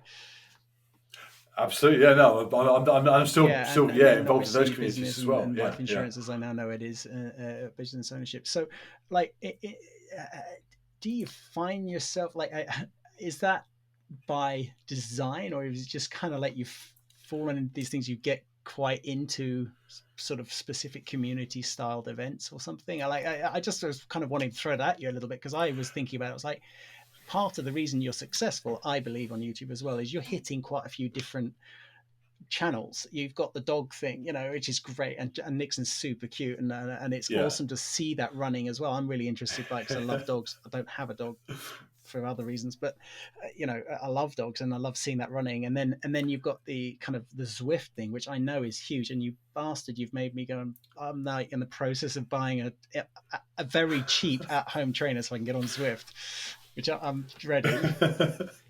Yeah. Well, I probably Zwift is amazing. You won't regret it. It's just uncomfortable, but I'm gonna do it. Me too. I'm not gonna buy one your fancy Wahoo kicker thing. I can't afford that, so I'm just buying a really crap one. hopefully it'll work. No, but then the parkrun thing, you obviously that's kind of you said that's your bread and butter of what started you out on this fitness journey. So I'm just kind of interested about your thoughts on that, on community and stuff. Yeah, no. Well, there's two things there. Firstly, in terms of the diversity of the topics on YouTube, that's the reason I do that is because I started with the motorbikes because my very first video almost, in fact, it was motorcycling, because that was all I did. That was all I had, and I was going to South Africa with Jenna to ride motorbikes around the Karoo Desert, and I thought this would be good for YouTube, and this would beat my kid. So that's how it started, and then when I got into the fitness thing, I was videoing my Spartan runs. The YouTube for 2 years, almost 3 years, from 2018 until the winter of 20, so months into coronavirus, YouTube was very, very quiet relative to what it is now. It was a few hundred views a day was an astronomical day. And then on Zwift, I started using Zwift online cycling as a means of just training indoors when I couldn't go to the gym because COVID shut the gyms. I fell off my bike, and while I'd exercised until I was so tired, I fell off the bike, and suddenly the views went up massively. And it was again, relative to now, it's not so good. But at the time, I was over the moon. I remember Christmas Day 2020. I got in so much trouble because I spent all day refreshing my numbers on YouTube. I couldn't believe subscribers were just going up and up and up. Again, relatively speaking, and I thought, oh, this is cool. So I started doing lots of Zwift videos, and the trouble then was that I looked at the top Zwift YouTubers or guys that do cycling as YouTube, and there's a bit of a cap. I mean, cycling is massively popular, but if all you do is cycling, there's a kind of a ceiling as to how many subscribers you're going to get. And I thought, oh, I don't want to fall into that trap. So this goes back to Start As You Mean to Go On. When I started doing stand-up comedy on the very, very first, maybe the second week of doing stuff, I didn't swear in my stand-up comedy that I was writing. And some other people on the course with me said, why? You never swear. It'd be funny if you said this. I see, I don't, because if I ever want to get on TV, it doesn't stop you getting on TV, but it leaves more doors open if you're not swearing. And they said, are you having a laugh? You're on a training course for beginners that you're going to go and do open mics or nothing. TV, and you're nuts. So within 9 months, I was on TV doing my non-sweary material. So I figured with YouTube, the same. Again, if it doesn't happen, it doesn't happen. But why start off in a way that makes it less likely to happen? So what I don't want to do is get stuck just doing Zwift videos and only having that. So what I'll try and do is I'll like a drug dealer, I'll kind of hook them with a Zwift, but then I'll show them a little bit of Nixon going for a run, or I'll show them me in the gym or something, and I'll make it funny so that the people that think I'm funny will still watch that. And now I've built up a community of people that are watching anything I do, because because they're buying into the idea that it's all a bit of a laugh anyway. So if I'm not on a bike today, so what? And when people email me or DM me and say, "Oh, I joined your channel because I cycle. I hate running, but man, your running video was good the other day." That to me is, I like, oh, I nailed it. That's brilliant. So that's why I diversified the subject matter just to basically hit more people. And the Kipchoge video shows why that works. Running video, numbers going up. The reason I surround myself with communities is, and I'm not a community person, really. In fact, one of the things I like about YouTube is that I do it here. I'm on my own. There's no one else here. It's just me and the camera. But it then goes out and I get that instant feedback loop because I get people feedback to me, even though I don't have to actually interact with them other than typing. So it's a weird one. It's a community, but it's not in a way. The reason I go to park run, or I put myself in situations where I'm surrounded by other people, is that I mentioned this on my recent David Goggins video. Amazing, by the way. Congratulations on that as well. Yeah, awesome. Thank you. Yeah, it was funny enough. My ankles are still swollen from just running. It was nice to see Jefferson running as well. I mean, I'm a big fan here, so I know all about it. The dog Jefferson's still asleep now from that run. Lazy, useless dog. So I mentioned when I was out running at 4:00 in the morning that I love being on my own, running with Nixon over a mountain. Me and Nixon at the end of this month are in Wales doing a mountain race, and there'll be a section I know we'll be on our own in the mountain, in the woods, just us. And I love it. I love thinking, just me doing this. No one else is doing this. The reason I'm getting any degree of success in fitness and health, in this competition, in this race today, in life, whatever, is because most people just aren't doing what I'm doing. So I absolutely love, I use the analogy of an empty classroom where my kids moan, "Oh, no one else stayed behind to do the extra study at school. I'm in an empty classroom, miserable. All my mates went and played on their PlayStation." Good. You want to be in an empty classroom because everyone else in that classroom is your competition in life, and they aren't even there. What are you moaning about? So empty classrooms, you want no one around you doing what you're doing, because then you'll be better than them, all things considered. So I love training alone. I love running in the rain. I love running in the middle of the night, just me and the dog, and thinking, no one else does this. Of course they do, but no, it feels like that. It feels like you're on your own, and then the success you get feels obvious. That's obviously why I'm getting it. The trouble with that philosophy, that very isolated philosophy, is that sometimes you end up feeling, oh, I literally am on my own. No one else. Why would anybody else even care about what I'm doing? Who cares that I'm running at 4 a.m.? No one, because if they did, wouldn't they be running at 2? So what I like to do is to balance my running around in the middle of the night with going to park run, with going to high rocks, to go, any of those things, going to a local 10K. Because when I do that, I suddenly look around, I think, wow, there are hundreds of people, and all these medals on the wall here. These are just fun runs. Most of these are they're just local runs that I go and do, so that every now and again I can look around and go, 200 people here, all out after the same goal, the same thing. If you went and found 200 random people in the high street, you're only going to find 2 or 3 that can even run. But when you go to an event like that, because you pluck them from all over and you bring them together, you are able to think, okay, we aren't the norm, but when you gather us together, there are still plenty of us. And I find that inspiring. I wouldn't want to live like that. I wouldn't want to be so immersed in those communities that it's all I know. I love the balance I have. I can remember taking Jenna to a Spartan race for the first time that she came along to film. And she was just, so I run in the 45 to 50 age group. Jen's a bit younger than me, 15 years younger than me. And so her experience of men in their late 40s is, apart from me being in reasonable shape, most of them are not. So we're arriving with the other people in my age group, and you know, a Spartan, all the guys in their 40s and 50s are jacked. And she was just looking around going, I can't believe these people exist. These guys are your age and older. And I said, no, it's amazing. It is amazing. If you build it, they will come. You bring them all together. So I love that community spirit of being on Zwift on a Sunday morning, thinking there's just me in my garage, no one else is doing this, logging onto a race, and boom, there's 100 other people around the world also in their garage or wherever on a Sunday morning, or in Australia on a Sunday night, or whatever it might be, doing it as well. And so it just gives me a perfect balance. YouTube's the same. It allows me to stick out something that I find interesting that most people probably wouldn't. And most people wouldn't find David Goggins interesting. But when you say to the entire world, who out there does, there's a lot. tens of thousands of people say, oh, me. And so that's where YouTube's so brilliant. You can just find your community in a way that if you were a David Goggins fan and YouTube didn't exist, who are you going to talk to about David Goggins? Yeah, you might have one mate that even knows who he is.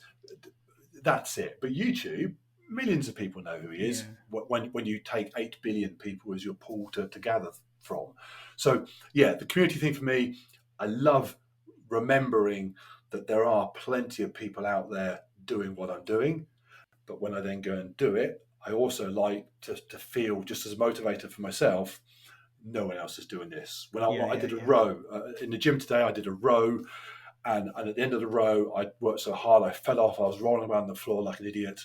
And in the back of my mind was, no one else has rolled around on this floor today in this gym. No one. Everyone else has just kind of come in, gone through their kind of half-hearted effort at doing whatever they're doing, and then kind of wandered home. I'm the only one that's rolled around this floor today. But in reality, with your wife filming it. With my wife, I might be the only person that rolled around on the floor with a wife filming it. But around the world today, there would have been plenty of people rolling around on the floor of their gyms also. And so I love the balance of thinking no one's doing what I'm doing, and then be reminded there's a few people. And that it just meshes together nicely for me. I love that. I love that attitude. You've mentioned a couple of times I've heard you mention Hunter McIntyre, who is someone I really admire that guy as well. I don't know if you saw the series on YouTube of Spartan Games or something like Spartan Games. There was a web series they did, and that's where I found him. And it had kind of all these elite athletes coming together and going at it. And his attitude, I like that. He's kind of like, I mean, he's extreme, but he's also like so, wanting to be different and doing different things and putting the effort in. So, and also completely unafraid to just be cocky and arrogant in the best possible way. I mean, it's all with such a tongue in cheek, and some people don't get that. I'm sure the same with some people don't get me. That they think he's arrogant and don't like that. But when I watch him, I'm just laughing at his attitude. And his mullet, but equally, indeed, and he calls himself the bulk pony and all this sort of stuff. And before an event, he'll be kind of tweeting the other people in it and telling them, who's going to be second and all this sort of stuff. And I just love it. I absolutely. But equally, I saw him. He raced in Dallas, High Rocks recently. In the run up to it, he's on Instagram winding up the people that he's going to beat, and he gets beaten himself. Yeah, I saw that. Yeah. Right, and the next day he's not. You could be thinking, wow, he's made himself look a bit stupid. All the big talk. The next day he's on Instagram back in the snow in Colorado, wherever he lives. Running, just run, and I'm running because it sucked yesterday or last week. I'm back at it. I'm out, and I'm getting after it again. And next time it'll be better. I just love his attitude. He also was like really congratulating the guy who won. I think it was a German guy or something like that. And Ryan Kent. Ryan Kent beat him. He was. Just a perfect sports person. He's good. He's a real good guy. So listen, let's. I've got one more question to ask you. So, long term, above average, right? I mean, I've noticed, and a lot of your audience, if they've stuck with us this long, by the way, thank you so much for sticking with us this long. That's awesome. But I've noticed, and I'm sure a lot of your audience have noticed that, you've been now you've moved into a category that is significantly above average in certain aspects, and you can't deny that yourself. There's No. certain things you're achieving which are definitely well above average. How do you do that? What's the long term goal now? I mean, you've got 100,000 viewers to get rid of your kids' YouTube plaque. That'll be nice. 100,000 subscribers, sorry. But then what's next? What are you hoping to take? Where do you see yourself going with all of this, and what will keep you motivated and a sense of purpose and positive? Yeah. It's good question. I mean, Finally. the Took an hour and a half to get a good question. Great. Yeah. I mean, to a certain extent, I almost don't care is the wrong word, because if it goes badly, if it fails, I would care. I'm just intrigued to see where it goes. That's probably the best way of describing it. For example, one of the problems I have right now on YouTube is that because I've had so many people watch that Kipchoge video, there's a part of me that thinks, well, hang on a minute, that has boosted my numbers, not artificially, because they're real people watching a real video, but I need another one to do that. I need another million view video to come along in the next few months. And what if it doesn't? What if it doesn't? And one of the things I learned from working in sales, I'd have a boss that would always say to me, Mark, it's been 3 months since your last big investment. What's your plan? And my plan was, I'd always say, my plan is to do what I've always done and just wait for another big investment, and it will happen. And after 10, 15, 20 years of it happening, he stopped asking me. And the same thing, I just assume, I've done a few videos that have had hundreds of thousands of views. Why won't I do another one? And it's not arrogant to think that. After a while, it just becomes, I can go back and look at videos where I know that's a good one. Why won't that happen again? So I'm just going to kind of plod on in that sense. The back of my mind, 100,000 subscribers would be, I say it would be. I mean, I'm talking as though like, oh, will that happen? The numbers are the numbers. They are moving in that direction. So there is a slight inevitability to it, really. It almost becomes a snowballing effect you can't stop. I could not make any more YouTube videos, and just people watching the old stuff would keep the numbers ticking away a little bit. That isn't the plan. So 100,000 subscribers would be great. Doing it, my old business is getting sold, and YouTube will be what I do full time. Because of the sale of the old business, I don't need millions of subscribers on YouTube to make a business from it. 100,000 would be amazing. Would be ample. In terms of what I want to do on YouTube, it's a tricky one. The reason I'm doing things right now, like high rocks, like rowing, where I am more physically suited, and I am, there is no doubt, I am better than average at some of those things. So for rowing, for example, just through natural gift of being huge, no real rowing skill, I am at an elite level of indoor rowing, just through luck. I mean, I didn't ask to be 6'6", just am. And it becomes slightly unrelatable, and I don't want that to happen. One of the reasons the Kipchoge video was so good is because 6'6", 100-kilo person is never going to be anywhere. I mean, I am relatable to normal people. Normal people could watch me and go, "Oh, he's a bit faster than me, maybe," or maybe he's not. But I can see what he's doing. He does a 20-minute park run. I do a 27 minutes, so I can see what he's doing. Yeah. Kipchoge is doing 14-minute park runs 8 times in a row to do a tour. I can't see what he's doing. So people see me as a sort of a conduit to understanding what someone else is doing. The trouble with things where I'm getting quite good is that I become too far from the norm, and then they can't see me as a conduit to that. They just say he's just another elite person. It's a bit like, I'm 6'6". People sometimes say to me, "Oh, he was tall, wasn't he?" I think, was he? Yeah, he must have been 6'1". I don't know, 6'1", 5'8". It all looks the same to me. They're all so short. I can't tell. But when I see someone that's 6'7", I go, "Oh, you are tall because you're." So I don't want to be so far away from normal people that they can't tell whether 6'6", 7 foot, all the same. So high rocks is a bit of a treat for me. It's an opportunity for me to go and do something that I do find myself physically suited to. not at an elite level at all, but pretty good, and have a play at. And that's what I'm doing now. Until April, I work real hard training for High Rocks. I would love to get on the podium for my age group. I have a potential problem there because the London event has become so popular, probably because of my video, that the numbers are huge for it. So that means there's an awful lot of people, and more people means obviously more competition. Yeah. So it may not happen, but a podium at High Rocks in my age group would be mind-blowing. Once I've done that, or once I've raced, wherever I come, however I do, that will be the last time probably that I race High Rocks solo, because it is a bit of a treat for me. Excuse me, it's not relatable to average people to watch someone turn up at an event like that and get on the podium. That isn't what I'm trying to do. That isn't what YouTube's about for me. So the next High Rocks that I'm doing with Jenna. We're going to go and do pairs. That's cool. Because that's cool and it's fun. And I'm more excited about doing that in Birmingham in October. And again, we're going to go back in November to London and do pairs again. I'm more excited about that in a way than racing on my own, because we're going to be at the back on something. Jen's she can run. She's not a great runner. We're going to be struggling to stay off the back on some things. Yeah. And I love that. I talk about this in the videos a lot. I would rather be almost last, fighting to not be last, thinking there is so much more I can do to improve, than where I am now with High Rocks, where I'm thinking it's literally what I've always said you shouldn't do.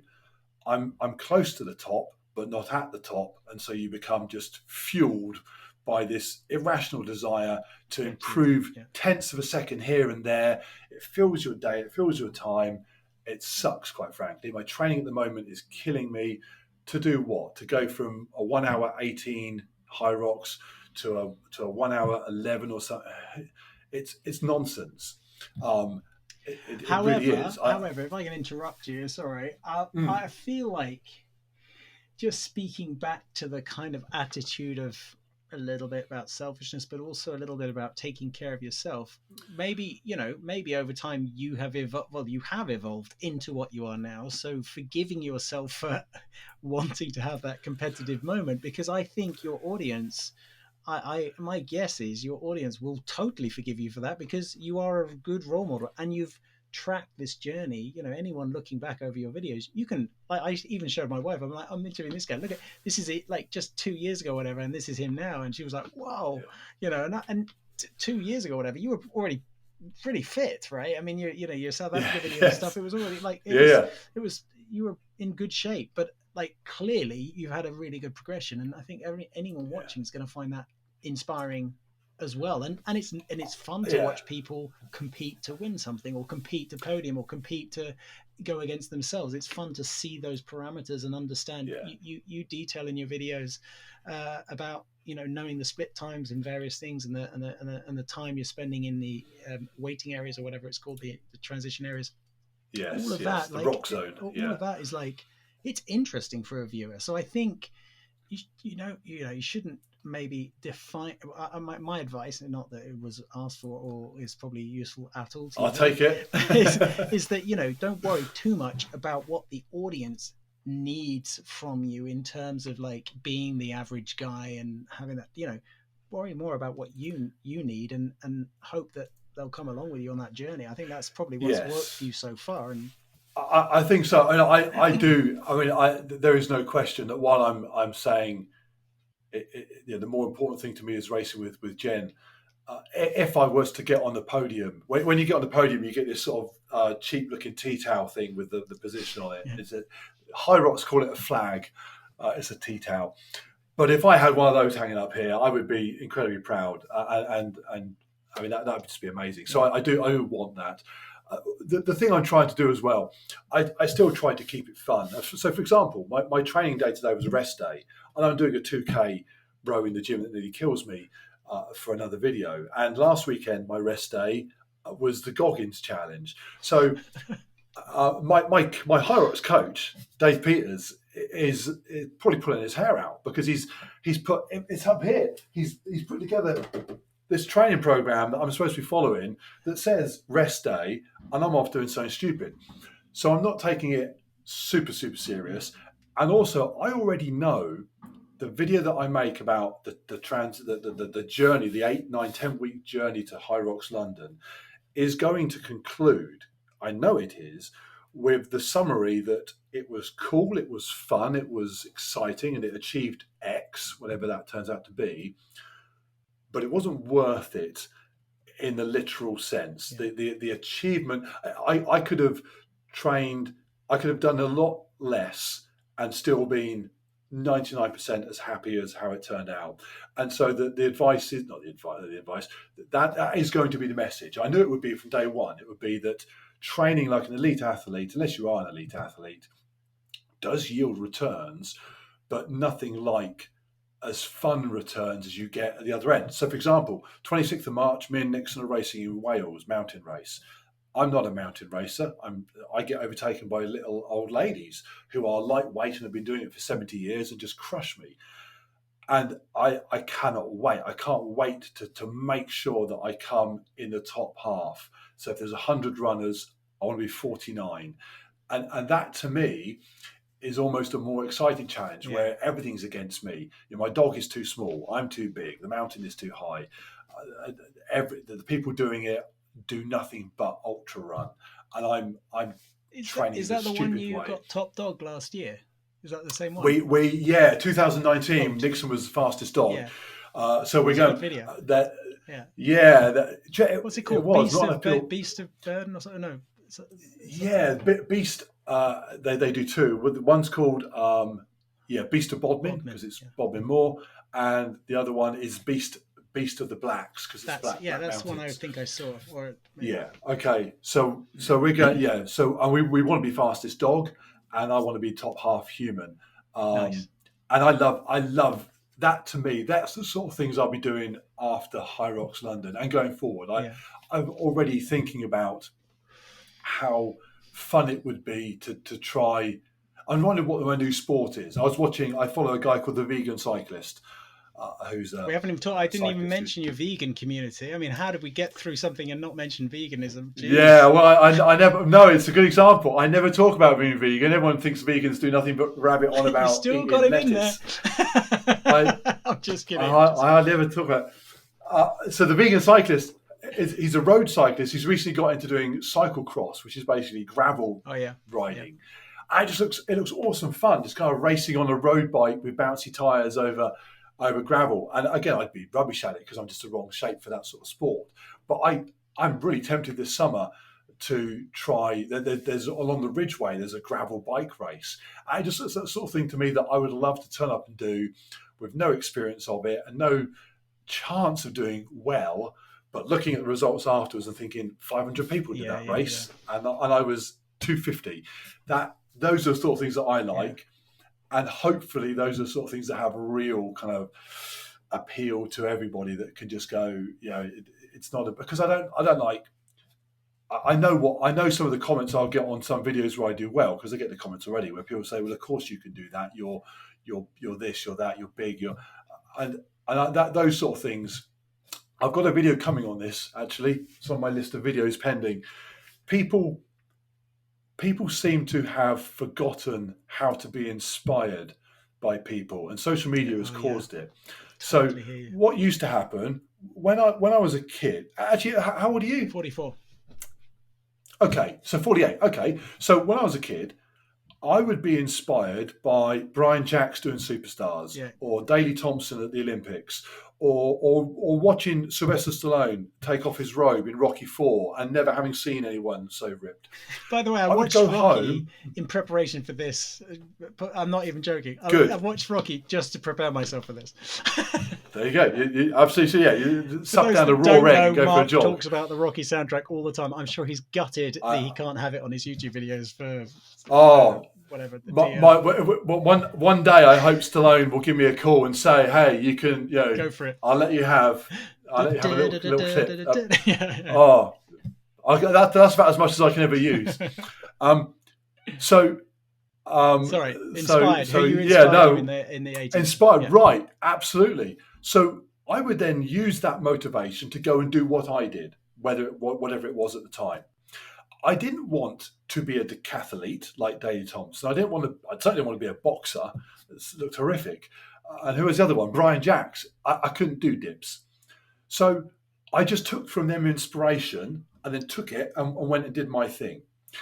And what seems to have happened now is that because social media, people think that they have much closer affinity with the person they're seeing, that they think that inspiration means copy. Yeah. So when they see someone doing something on Instagram or YouTube, whatever it is, they think that what they're supposed to do is look like that or be like, which is why you get so many people complaining about how people look. It's an unrealistic this, that, and the other. Well, is it unrealistic? Yeah, probably. But so what? Yeah. You're not supposed to copy them. Was Rocky IV? Stallone was unrealistic then. Stallone trained for Rocky IV under Franco Columbo, one of Arnold Schwarzenegger's mates. Stallone wasn't remotely natural when he did Rocky IV. But it doesn't matter. I'm not supposed to become an Italian American and take steroids and take up boxing. That isn't what I'm supposed to do. And so what's happened now is that people, they watch stuff on YouTube and they think, well, I can't look like that. Well, you're not supposed to look. That's not the message. When you watch my videos, you're not supposed to do what I do. If you want to do what I do, absolutely. Cool, crack on. But you're supposed to simply be entertained and motivated to go and then do what you want to do. I watched Alex Honnold's free solo thing where he climbed up El Capitan. It's so crazy. I watched it, and all I could think about the next day was, I need to go and achieve something today. It's not that, because that's bonkers. But I'm inspired to achieve something. And as someone that grew up learning that that's how you're supposed to be inspired, it worked for me perfectly. So yeah, the inspiration thing is an interesting one. I find that people are very hung up on, for example, with the Kipchoge video and the Bradley Wiggins video. I put up those videos and people say, but he's light, or but Bradley Wiggins was on a bike made in a wind tunnel, and I just think, what are you people talking about? That is a human being doing something incredible. I don't care if he's on £1 million bike and he's had his arms removed to be lighter. He's doing something incredible. Be inspired by it and then go run with your dog. You're not supposed to go, well, it means nothing. I had a guy say to me once, I can learn nothing from you, for your channel, because you're huge. You don't understand. You've got a natural ability to do these things. What do you mean you can learn nothing? The same day as I had that text message from someone saying it's pointless you showing us you doing this bench press or something because you're physically gifted, blah blah blah blah blah. I had another DM from someone that said, this was a lady in Canada. She said, I'm 50 pounds overweight. But today I've decided I'm going to be above average. I'm going to get my dog and we're going to go for a run. And you've motivated me to do that. And I just want to say thank you. I thought, wow, the guy that thinks you can learn nothing from my channel needs to talk to that woman who's gone for a run in the Canadian woods with her dog. I haven't done that. She's just so yeah, the inspiration thing. I've even changed recently on YouTube my banner to say entertainment motivation. It's not instruction. No. It's not advice, really. Sometimes it's not. The vegan thing is a good example. I don't say be a vegan. I'd say, hey, this is how I eat. Hopefully it's funny and entertaining. Do what you like, quite frankly. But if it motivates you to eat better, I think you do find that a really good balance, actually. So I was actually laughing because I realised I have this behind me here. I don't know if you can see it. No, you can't see it. It's the Atomic Habits, which you did. Which you did a whole video. I love it. I love the book. I haven't finished it yet because I'm a very, very slow reader, and I haven't got Audible here because it's not available. Blah blah blah blah. I was going to say, I bought the book for YouTube. Really, I listened to it on audiobooks. I will read it though because I actually am trained as a life coach and an executive coach, and I have talked most of my life about goals and stuff. And I've been really, ever since I trained as a coach, really into goals and very goal oriented. And your video, plus a few other things I'd heard, it wasn't just your video, but like it sparked this thing of like, yeah, that's what I meant. Habits. It's so much about habits, because the goal is pointless if you don't take a step and do something about it.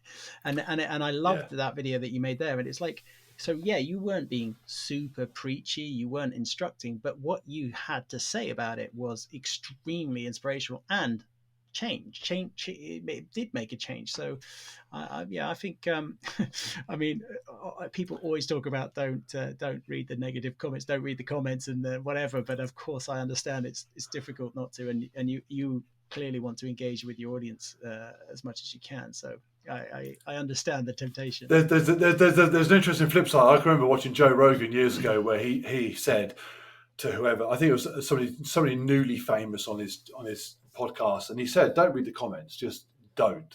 Yeah. I never do it.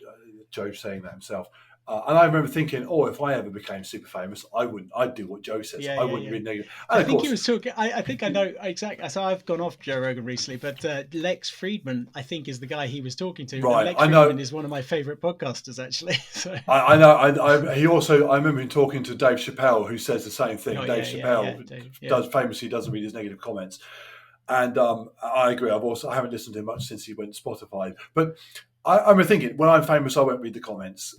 When I'm famous, and now I do read the comments, and part of me thinks like, in a way, you kind of want to read the negative comments. I like constructive negative comments. If someone, because they're actually quite useful. Someone saying, "Oh, it's good, it's good, it's good." That's lovely to hear, but it doesn't help me. Yeah. But someone saying, "It'd be better if it was this," I'll take that on board. It's when people just say, just stupid, negative. Yeah. Oh, your video means. Someone said to me, "Oh, the Kipchoge video was funny." Somebody said, "Oh, you're on a running machine, and a running machine scientifically will be easier to travel along than the ground." I was like, "Dude, what are you on about? I'm on a running machine. I lasted 2 minutes at Kipchoge's pace and then died." And who's sitting there in the world has got time to watch your video, then go, I'm gonna get them now, and I'm gonna type on my keyboard about what was funny was I took that guy's comment and I pinned it to the top of the comments on that Kipchoge video, and I said something like, "This is good that you've said this. This is quite beneficial, because my worry was that Kipchoge would watch the video and feel embarrassed by how good my performance was." I think I saw that actually. But now he can, take some solace from the fact that I was basically cheating on the running machine. And of course, with the number of subscribers that I have now, they kind of all waded in and ripped the guy apart, which serves him right. But it did make me think. You're supposed to watch that video and just think, "Man, I'm going to pick up that guitar that I've wanted to learn how to play," or whatever it is. You're not supposed to go, "Oh, but the running machine, blah blah blah." Well, listen, Mark, that is a great place to finish on, because I want to say you are an inspiration. You're an awesome guy, and I wish you all the success that is coming your way. So you will be famous one day, and who knows, maybe this podcast will get listened to by a few people. So, and I hope you enjoyed the conversation. I loved it. I did. I love talking about it. Keep being a fan of yours, and I hopefully run into you in some race at some point. I'll soon be in your age range, so I better get training.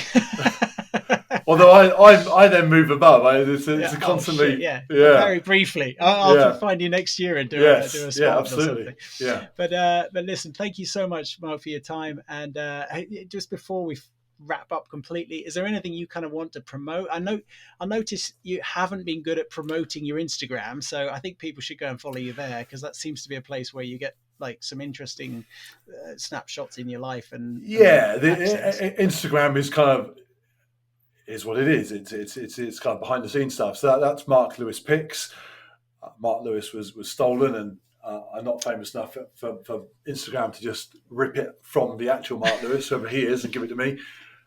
And also, I now have a website as well. Actually, the website's quite useful. Yes. So marklewis.co.uk. It's a work in progress, but it is a place where I've collated everything. So from there, you can find YouTube. You can find the gear I use, because lots of people always ask me what gear I'm using. That's going to be up in a couple of days. So anything you want of mine, marklewis.co.uk, and off you go. Yeah, and obviously go and subscribe to his YouTube.